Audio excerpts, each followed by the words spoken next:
Hey guys, today I'm going to be doing an easy recipe for energy balls. Energy balls are like granola bars, but they are rolled up into tiny balls. And today we are going to be making them. For this recipe, you're going to need a measuring cup, a spoon, knife, or spatula, honey, regular, just basic, old-fashioned oats, salt, chocolate chips, peanut butter, and raisins. Now, if you want to make your own version, you can change the raisins and chocolate chips for something else, and you could add in any nuts or other raisiny or chocolate chip like things, and so you can customize that, but the rest is to a recipe. So to start off, you want to add a cup and a quarter of regular oats. Next, you're going to need half a cup of peanut butter.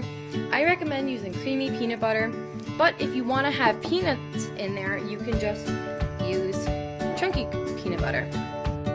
So that is about half, so I'm going to pour it in. So peanut butter is kind of sticky, so it's going to be hard to pour it in. So that's when you're going to take your knife or spatula and just pour that in.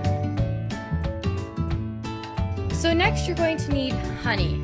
Now honey, you're going to need a third of a cup, but if you don't have another measuring cup or you don't want to clean out, when you just use peanut butter, you can add 16 tablespoons of it in.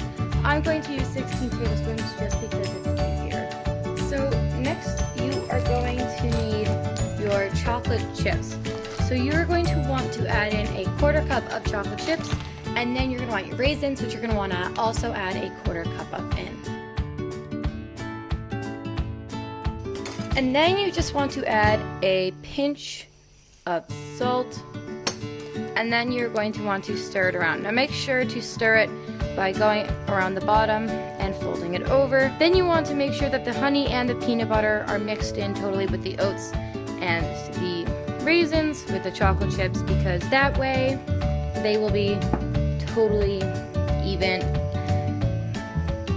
If you are mixing it and it does seem too dry, you can add more peanut butter or honey, and if you're mixing it and it seems too wet, you can add some more oats. So that is when your batter is ready. Now you're going to want to put it in your fridge for 30 minutes so that it is easier to shape later. Then you are just going to want to put it in the fridge for a half an hour. While it is in the fridge, that is a great time to clean the spot you were working on, clean the silverware you're using, clean your hands, clean the packages of what you were making it with while it is in the fridge. So once it is done being in the fridge, you're going to need a plate and your mix. So you're just going to take a little bit and you're going to roll it into a ball. It can be as big or as small as you want. It's totally up to you since these are yours. I think I should have added some more oats to mine to make mine a little bit drier, but make sure to add yours till it's like a doughy kind of consistency. If you are having trouble making them shaped, you can take a spoon, or you can take like an ice cream scooper and you can just make them like that.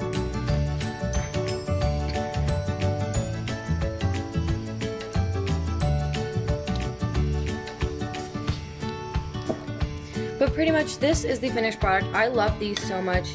I think they taste really good and I can't wait to eat the entire bowl of them. But I hope you guys like them too, and I hope you guys enjoyed the video. Bye!